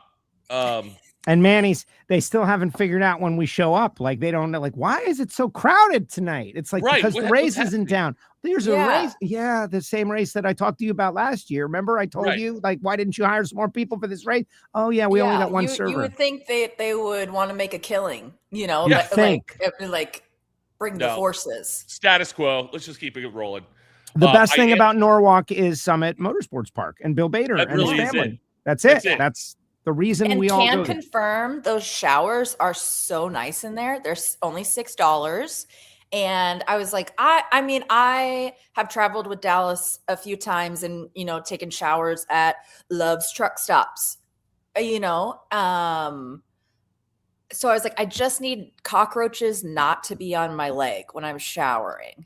And these were like 10 out of 10. I was like, oh my God, okay. Like, so obviously bring all the things, like your towel, all that, like whatever, but super impressed. You have sparked, like, prior to your experience, the idea of driving from Fort Lauderdale, Florida to Norwalk, Ohio for the double divisional followed by the national, which includes Super Street, was not on my radar. But that you've green lighted the showers. You said that it was a wonderful experience. Yes. My friend Rick went, and he said the tow was not bad. 20 hours, 18 hours, something like that. Oh, that's a little strong for me. Florida, you know, it's 7 hours, Florida. It takes me 3 hours just to get to Jason Logan. And I cap my stuff if I can't get there with stops, which I have a baby bladder, in 9.5 hours, 10 hours. I start getting a little real cranky. Yeah. Start getting real cranky around 10 hours. Just to get to Rockingham, 12 hours for me. Like, why am I doing this? Shut up. Yeah. No. But you got to do it because we're going to be there. So, well, right. Like, if you want to do this is what you got to do. Or don't do it. Go get a boat, doubles, Joe. Like, double divisional is the best thing ever. Yeah. Come on, Joe. Go get your Wally. He's going to do it. I know. What are we waiting for? I want a divisional Wally. Listen, they don't run Super Street at Nationals as much as they should. Yes. But I do want to ask you something serious, though, Sadie. And Jason, you can be a part of this. Sadie, what's going on in Top Dragster? Please. Oh, my God. I saw that today. I've lost the plot. I'm supposed to know. I don't know what's going on. What's happened? What's the problem? first. You have a 680 car. Your car is not slow. You have a 680 car but it's not the slowest car, but it's in the middle. So you are a good person to speak. In the middle, like I'm rocking, like I make a living like 27th to 34th. You know, granted they cap it at 32, but I've been alternate a few times. What are we trying to solve? Like, start there, best as your knowledge. Because so what is the thing that we're trying to solve? And please give a brief explanation for Jason Logan. Oh my God, Jason! I read the release. Are you emotionally available for what I'm about to tell you? I am because it's one of those. Okay, so it's one of those things. I was just like, "That's what is this?" Like, who better to talk about this than our most recent top dragster winner? And probably some of these guys are like, "Oh, she wins once, so then she's a pro in her category." And she's a part timer. She races 5 to 7 times a year. Perhaps the world's most recognizable top dragster racer. Perhaps just because I make fun of myself on the internet. 100%. Okay, so Top Dragster, the talk of the town for several years was saying, you know, I think the bump was like a 750 or something like that. I don't know. And, you know, there's slower cars that sometimes make it in. Like, for example, Anthony Bertozzi has 2 cars. If the field's not super fast, he leaves his 610 car at home, and I don't blame him. Why pound on that thing if you don't have to?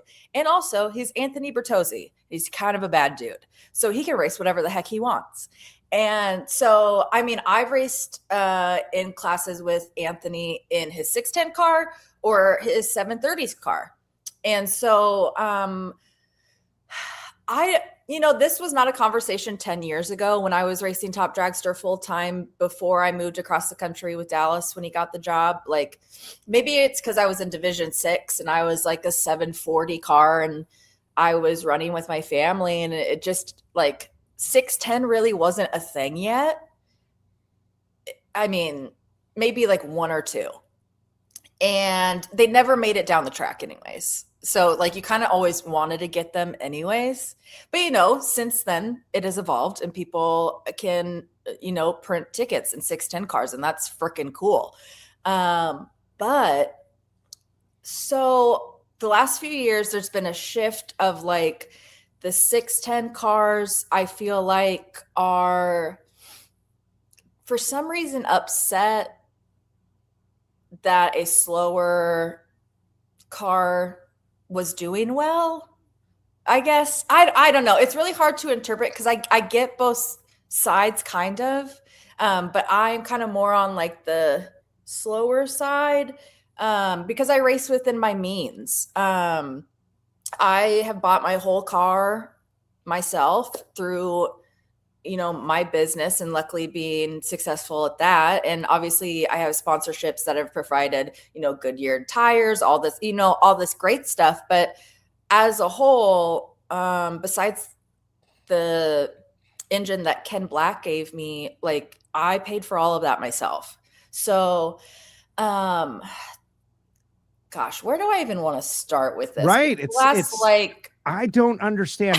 So it's so like, it's funny because like face value to me, I'm like, okay, so your argument was that the slower cars have a greater chance of running their number more often. Okay. Like I know it absolutely is harder to make a 610 dragster repeat, but Darian Bosch does it all the time. He's got how many world championships? So like some of the people that were in the comments were like, well, it's just harder. And I was like, oh, okay, but nobody made you spend that money. Like right. No one said, hey, buy 30 Pro Chargers and have 4 cars. Like, I don't know. It felt kind of at first, I was like, why? Like, if it's a bracket race, which it is, why are we like the essence of bracket racing is so everyone can race within their means. If you want to have like a hoopty, like you just drove it up. Like I raced my Toyota Tacoma in high school. Like it wasn't a hoopty, but like that's not a race car. You know, I could race that against Joe Schmo in a really nice Nova, or, you know, like it levels the playing field. And I believe that in Top Dragster, it's still bracket racing, guys. I just don't understand. Yeah. ahead, So Jason. I read it and I'm like going, all right, the best part was the disclaimer. Well, that No one's World like a Championship. joke. Right. Okay. Then all right. Yeah. So, World Championship, Right. Which they all that tagged stuff. me in. And I was like, let me untag myself before a boomer thinks this is real. Yeah. Because I was like, Jason Logan. Yeah. Right. But I'm like going, what is going? I mean, it's exhibition. What are we? You know. No. Like, So yeah. Okay. That's what I well, want to in find out. Norwalk, so when NHRA made the rule for, say, Top Dragster, it was the Norwalk divisional, and all of a sudden on the Discord chat, I'm like unloading my car, and they're like, "Hey, we're having a Top Dragster, Top Sportsman driver meeting." You were at the meeting. Yes. Okay, so we've got someone who was at the meeting. All Okay, right. but disclaimer, I was only there for the first 15 minutes of people trying to yell over each other because I got super overstimulated having like 4 people try to yell over each other. And 2, I still was working for clients and I was like, oh, gotta go. This You is saw my where it was nightmare. going. Oh, and it was going to be another hour of that anyways. So basically the 6'10 guys are mad that it's not more of an elite class per se. I think they want it to be kind of like the PDRA had that like elite 18 or elite 16, normal 16, making up the 13th. So I did a little bit of research. Yeah. And the thing about PDRA is it's 8th mile racing. And so there is no 610 floor. And I talked to a couple people today. They said a lot of these guys, some of these guys with fast cars don't want to slow their cars down for the 610 rule, which is a safety rule in the NHRA.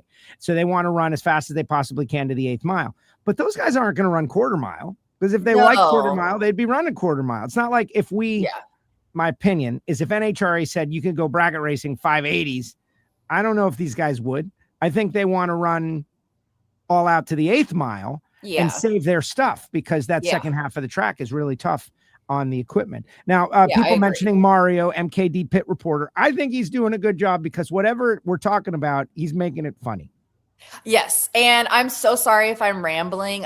It's been a crazy couple of weeks trying to like getting everyone's opinion, just like like it's your class. This is a big deal. People are talking about expanding it to 48 to 64. Like, where are all these cars? It's a performance category. You've got to qualify. That's why you got a supercharger on your car, right, Sadie? I mean, is that the reason? Because you have to qualify.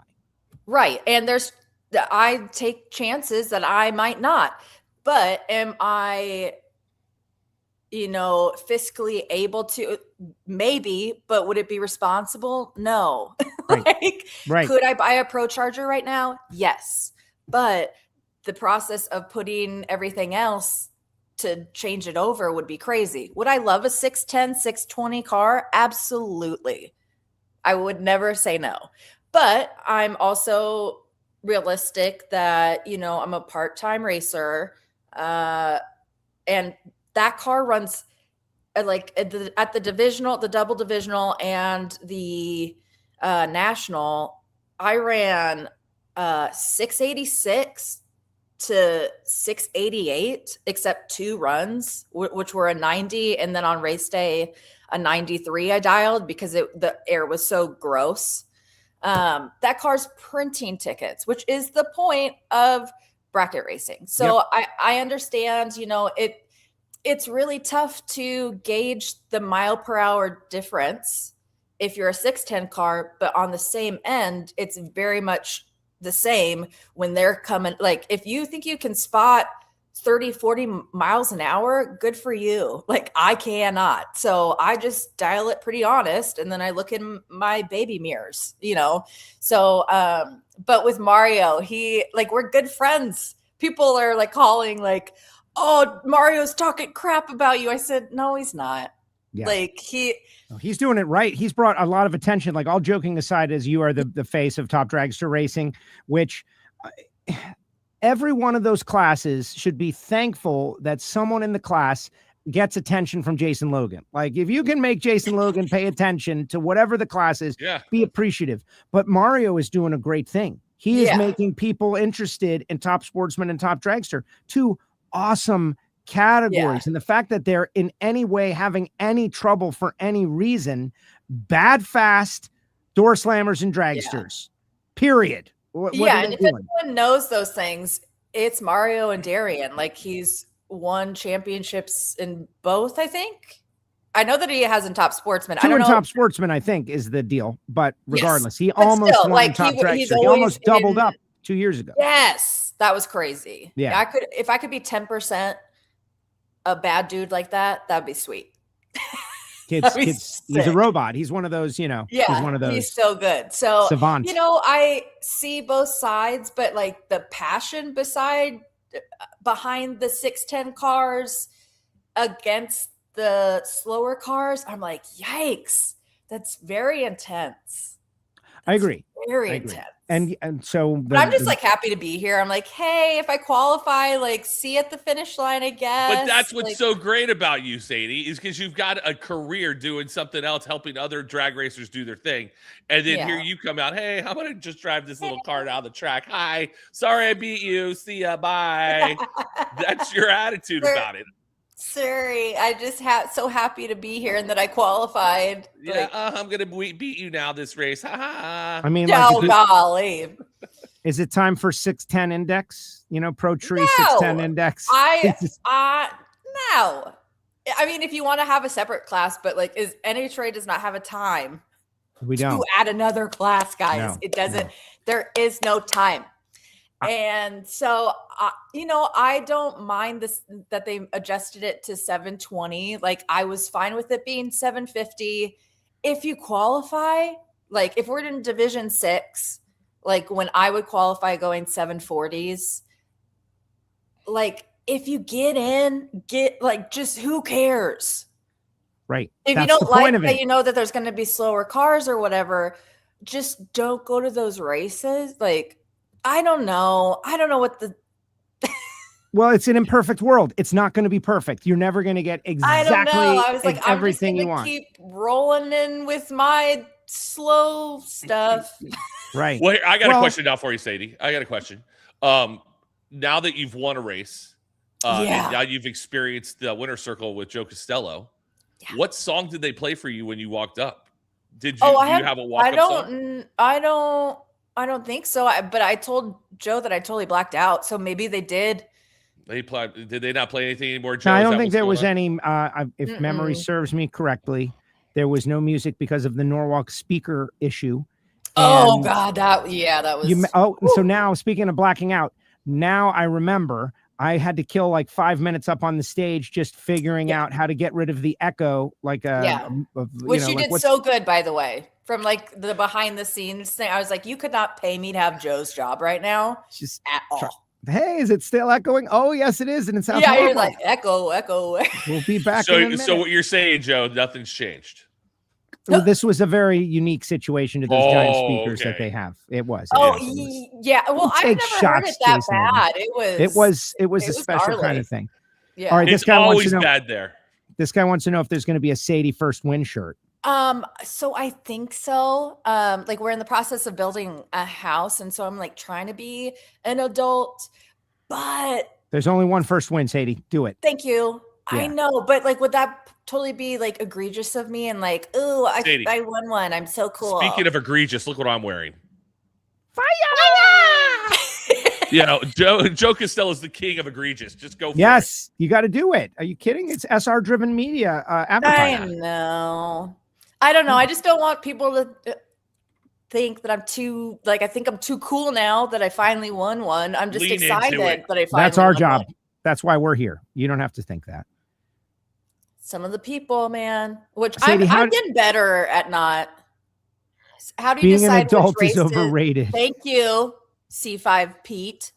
How do I decide what races I'm going to go to? Well, since we're in North Carolina in Division II.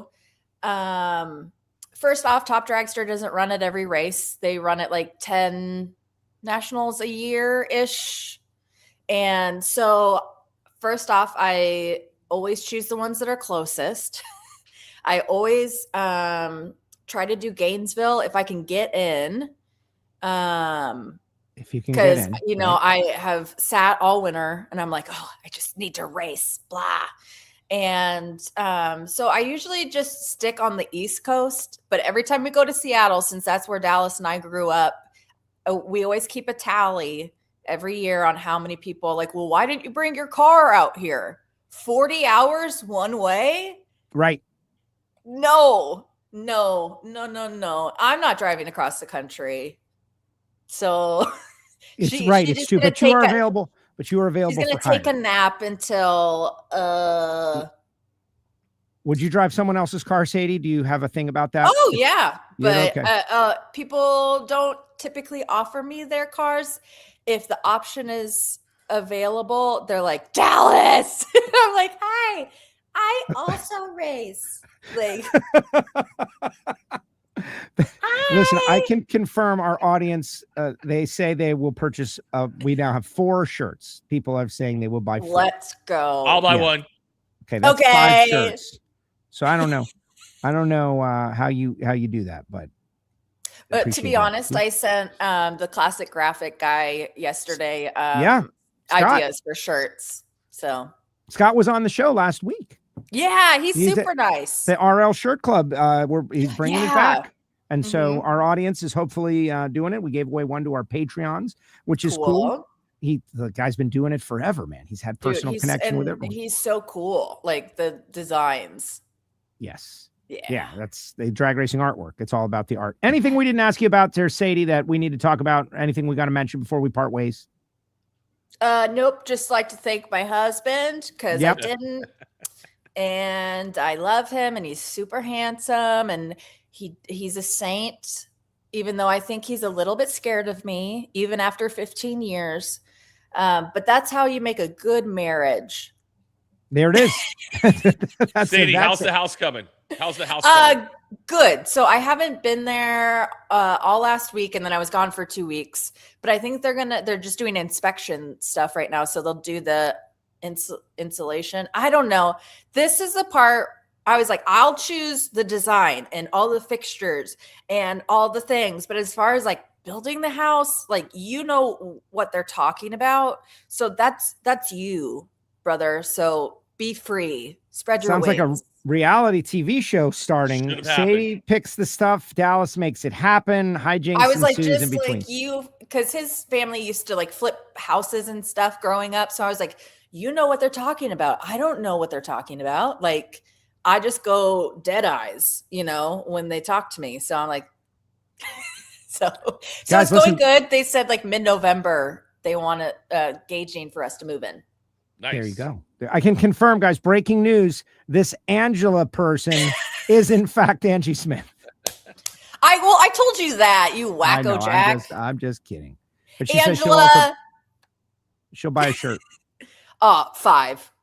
There it is. That's your quota, Angie. You got to get 5. Except I wouldn't make Angie buy one. No, that's the thing. You should. Well, two things can be true. Once you see Angie wearing it, everyone's going to want to buy one. Dude, I really didn't think any win would surpass her win in Maryland. And this guy, mine, I was like, oh God, I really thought like that was as good as it was going to get for me because I just like bawled my eyes out. And then a couple races later, I'm bawling my eyes out again. 75th season of NHRA. It's been a crazy emotional season. One of our listeners mentioned he's cried. He's a man. He's cried twice this year. C5 Pete, I met him. I've cried twice this year. Angie's win and Sadie's win. Thank you. We were crying too. I was like, oh, okay. Any remaining like mascara, like all my photos are going to look like a sickly Victorian child because my eyelashes are blonde. So like all my winner circle photos, I'm just going to look sickly. I was like, thank you. Thank Thank you for this, Wally. Oh, I can't stand anymore. Catching the vapors. Oh, Catching the vapors. Yeah, the vapors. Okay, so really quick, I've been like looking. I was like, what does this remind me of? And it's very much giving Jordan Vandergriff in the lanes. Have you? Okay, so let me. Not just in the lanes. He walks out on the stage like that. Does he? Dude, he's so cool. Okay, let me. Yeah, it's giving Jordan. Okay, here's his Instagram. Where? Oh, here we go. There he Get is. closer, a little closer to your camera. No, it's working. Just get closer. So dreamy. There Look he at is. those are the same. Does that mean I am as cool as him? Yeah. Confirmed. Sponsored athletes from Beats. He better be sponsored by them if he's rocking that thing the way he is. Dude, I would hope so. I would hope so, Jordan. You shouldn't be giving free pub like that to some electronics company Exactly. just because you want to be the guy with the headset. You kind of look like a DJ, but it's okay. He does. That's why I'm wearing these today, Sadie. What up? Jason, you got any final thought for Sadie here? I'm so happy. I literally cried as well, and I was like, I know her, and that's kind of that's the part I miss about being at the races. Like you said, when Angie wins, I know her. I know her. it. All Yeah, those and late it's like- nights, that were like after the races and we're in the media room trying to finish our jobs. Like people don't see that, No. Yeah. So kudos for all the hard work. I'm glad Thanks, it paid off. man. Super happy. What a good surprise. Great stuff. Yeah, that's our surprise. That's what you get. Yes. It's me. Yay. Yeah, that's Perfect. good. I figured you'd like it, and I think the audience would like it too. We haven't heard from Jason Logan in a while. I know. Joe, let's talk about soccer. You wanna? Yeah, well, I'm going to let Okay, on Sadie get that back to note, her job. bye. Sadie, thank you very much. I know soccer because of Ted Lasso, and that is it. That's it. That's all you need to know. As do most Americans. Yes. Thank you, Ted. All Okay, right, Sadie, bye, congratulations. There she goes. Bye, Sadie. Sadie. Wally winner, Sadie Glenn. That was very cool. That was super cool, Joe. Come on, man. Like some things are just bigger than everything. Yeah. And like I've seen her, Sadie and I became friends out there, and I'm watching, thinking my own thoughts about one day I'd like to have a divisional Wally. I'd like to have a car on the track. That's it. Yeah. Really, to be able to participate at all in any way since the 90s. And here she is. She's doing everything she's got to do, everything, like every hurdle that is in her way. She's just dealing with it. And then she goes out there and she wins. And seeing the reaction of everyone, like there were genuine tears. It was great. Thank you for coming on to emphasize the moment. Yeah, dude, listen, I didn't know she drove up there by herself. I didn't know it was her and Henry. I mean, that's what sportsman racing's about, right, Joe? It I really wouldn't know, but that's what I hear. Stories. So listen, no, so I can. This is where it could become contentious, and I hope that my involvement helps prevent it. Nobody can possibly understand unless they do it. Right. And that's why sportsman racers sometimes will shake their fist at the cloud, whoever it is, management, you guys don't understand what we're doing here. It's so freaking hard. And they can't understand until you drove 12 straight hours to get somewhere just because you want to do this, and they don't do it in your state or the neighboring state. And you got to go 3 states away to get close enough to do it because that's what you like. That's how much you love NHRA and you want to be a part of it. And people don't understand. And there's no way they can understand, which is why Bo Butner says that everybody should have to drive a race once to see what's up. Listen, but let's talk soccer for a second. Is that still even happening? Is that happening? I think the United States, like we're not in it anymore. So no, we lost last night because is anybody watching this? What's happening? Listen, catch me up. World Cup. All right, so Joe, the World Cup has been fantastic. I don't care if you like soccer. World Cup report. Yeah, I don't care if you don't like soccer. Just the atmosphere, the vibe, everything around it. It's Olympic-esque. But you got countries that don't snow ski. Colombia. Maybe they do snow ski. Anyways, you got countries like that are out there today. Before I got on this show, I was watching Argentina and Egypt. The great Mo Salah, the Egyptian king, going against the great Lionel Messi, the all-time goal scorer of the World Cup. Dude, I'm telling you, Egypt was up 2-0, Joe, with about 84 minutes into the game. Here comes Argentina. They pull one back. Now it's 2-1. They pull another one back 3 more minutes. Now it's 2-2. Lionel Messi hit a freaking screamer. Then they score another one in added time. 3-2. Argentina moves on. It was absolutely crazy. And they've all been all the games have been like that. I know you got Argentina friends, Joe. I do. Anthony. And I know. And I was super happy that they were losing. I want them out. I wanted Brazil out. That was when we were still in. I was trying to soften the bracket, but now I don't care. No, listen, here's the deal too. And those of you who don't know anything about soccer, the United States team is a paper tiger. We stink at this sport. And last night it was grossly were we even a paper tiger? Were we even a tiger of any kind? Even one made of paper? They were starting to get on people were jumping on the bandwagon quick.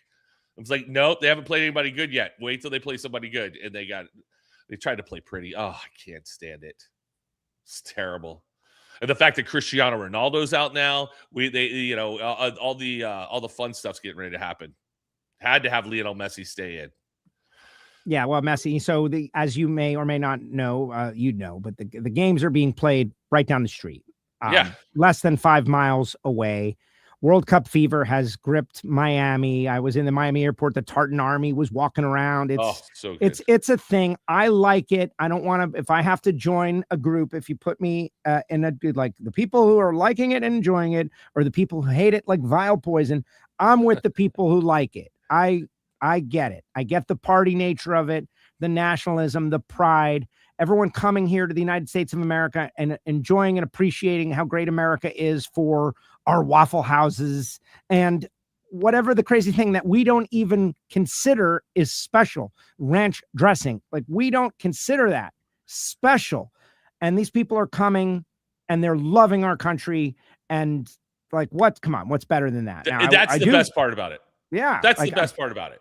And I hear people all day long, hey, everybody's wearing their favorite shirt, their team shirt. And, I'm like, and it's just a starting point. They're like, people are like, I can't, the ranch dressing thing just kills me. Right. Yes.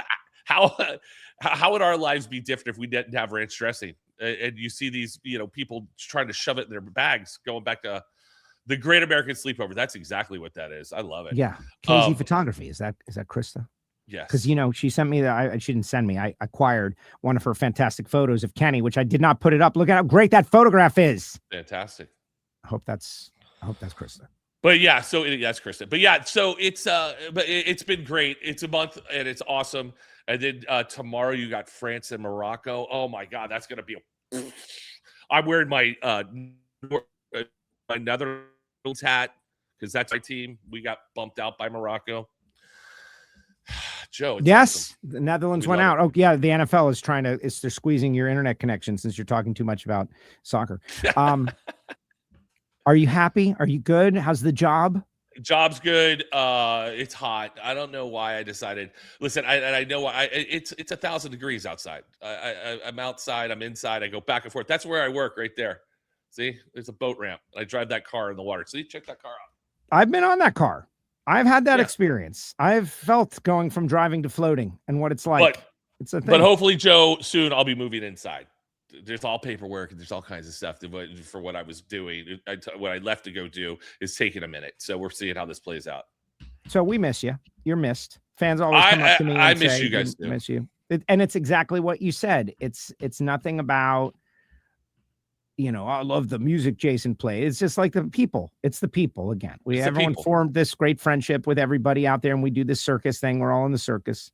Yeah. And yeah. And as much as I said I don't like, I'm glad I ain't go to Norwalk. I mean, the racetrack's the best part about that whole race. That's the thing. It's a compliment to Bill Bader. And it really is. It's a compliment to Bill Bader. Hopefully he's like, they're putting down our neighborhood. No, we're just talking about how great your track is in the best neighborhood that you could build a track in. Right. Exactly. I brought the nephew. We went to Cedar Point. That was cool. Went to Rock and Roll Hall of Fame. That was cool. We had a lot of fun. But the best thing was the racetrack. Yeah. Dude, so I heard you talking about sticking Bob Task on your 15-year-old nephew. Oh, yeah. Dude, you gave my kids in Bristol, God, forever and a day ago, the same type of speech that I know Bob Tasky gave. No, mine was way worse. I said something that was very controversial at the time. My kids are Bob would seniors in never high say school. that. You're going to tell My people? kids, they were seniors in high school, and Joe just was like, stay away from girls, do this, don't worry about college education, you can get a job being an agent. I mean, dude, That's not true. He's telling the story wrong. I believe in a college so education. It's not for everybody. But no, what I told his 19-year-old kids, it's like, guys, don't get anyone pregnant. That's it. That was the advice from Uncle Joe. Sorry, too young for that. Let's be honest, though. That's if for guys, that's really all the advice you really need to give them. Don't get anybody pregnant until you're ready, and everything else will fix itself. Let's be honest. Pretty much, yeah. And that's the standard. That's the standard advice I give to all you young people out there. You may think about it, but don't do it. You can do it. Just make sure everything's anyway. Move on. This is what I miss seeing you face to face, Joe, in the hotel lobby or over dinner. Yeah. Well, I figured this was a perfect opportunity for you to reemerge into the world. What about, have you had any good dinners? Have you had any good dinners since Georgia Motorsports Park? Have I had any good dinners? I think there's been no. We haven't really been to big dinner places. Chicago, not really. Ran late. Maryland, oh yes, but privately, like not with the NHRA squad. Okay. My friend Bill lives in DC, and Maryland and the district is a thing. Get in a little early, stay Sunday night, go out in DC. The best dinners you're ever going to get. You could go to a different place every single time and never run out of choices. My friend brought me to this amazing place that I would have never in a zillion years have selected. And it was awesome. I had a fantastic steak. It was an experience. Guys like, I don't know these stats. My friend Bill's like, this chef is top 5 in the world on this ranking and all these things. And this is his lounge act. And this is what's cool about it. And I'm like, oh yeah, all right, I'll go. It was amazing. Was it Jose Andres? I don't know who it was, man. Okay. It's just like, I don't know who it was. Maryland was great. New England, of course, had typical New England fare. Had my chowder, went down by the ocean, had a couple of good deals down there. Then went to Bristol. Bristol was very typical Bristol. A little bit of a tick about everyone else staying close at the Hard Rock and we staying far. That got brought up. Like we're still staying in the normal Meadowview, which is fine, right, but it's just far. And it's like now 30 minutes away. 38 minutes away. And everybody else stayed at the Hard Rock. And the new, relatively new Hard Rock is pretty close. And it's like got this whole Bristol thing going. Yeah. So, the topic was broached like, hey, there's a Hard Rock. There was that. And then Norwalk was Norwalk. We just did a deal and I had the kid with me and it was his first like full on drag racing experience as a teenager. And I felt like it was great. It couldn't have been much better. Matty Gordon win. I got a hug. Yeah. There he is in the background, the gray over my shoulder. He's over my left shoulder, the nephew. I will say, Joe, I will have FOMO on the Western swing. I do like, as much as people don't necessarily like going all the way to Seattle, I like Seattle. I like Sonoma. Those are two of my favorite places to go. I'm going to have FOMO. Yeah, I can't help you because I know you will. It's actually to maybe the best back-to-back. Sonoma is unbelievable. I want to say, since we're public, we got a very big audience here. Jason Logan, people are signing. We got like over 500 people out there watching live. This is going to be a huge, the Sadie Glenn factor. Ron Caps, Kenny, everybody really brought it. I want to use my opportunity to say thank you to the powers that be, whoever it was that came together and made Sonoma happen in 2026. Last year, we were at the race and there were all these rumblings and who knows exactly how close to the brink we might have been. I don't, but I heard rumblings when you and I were hanging out at that weird place by the airport. Remember that? Oh, yeah. In Sacramento? Yep. In Sacramento. it was very possible that we were not going back there. That was on the options list, not going back. We might not come back. Yeah. Whoever put their selfishness aside and worked it out, and I know the two organizations, thank you. Thank you. This is one of our best races. And Seattle, same deal. Jason up there, the nephew's coming to Seattle. His fam is coming up. We're going to go to Mount Rainier. Got to have that market, man. Got to have it. You have to. It's special. And all these racers, with respect, who like, I'm not going all that way. That's on you. That's a mistake. Yeah. You should go. You got real hardcore drag racing fans. You heard the story about John Forrest doing a burnout and people, running out, random people running out onto the track, topless, pressing their up against his glass, random people. That is a market that drag racing has been cultivated, and we owe it to them to keep it alive. And if you, I'm not going to that, it's too big a hassle. Yeah. Think about Sadie and the hassle she went through just to chase her dream. Come on now. Hey, I got a question for you. Yeah. Final thought. Final thought. Is there going to be a Cackle Fest in Seattle? Unknown. I don't know that. I don't want it. I will turn off the feed. Let's not go negative. Let's not go negative. Go negative, Joe. Of the show. Don't do it. Also, you have to get the scones. I don't know if you got scones last year. I did. I know about the Nikki scones. I know all about them. Scones. They're pretty tremendous. So good. So what is this? You think you can't get on your own old show now, huh? Listen, they had Sadie on last week. I can't get on. Did you ask to be on? It was my creativity that requested you. That I don't ask. Yeah, you don't ask. It's all right. Now you're Galvin, back. we started this stuff. We don't get asked. It's all right. Galvin, thank you, Jeff, for keeping us out there. Appreciate you. Do you have a final thought for the audience?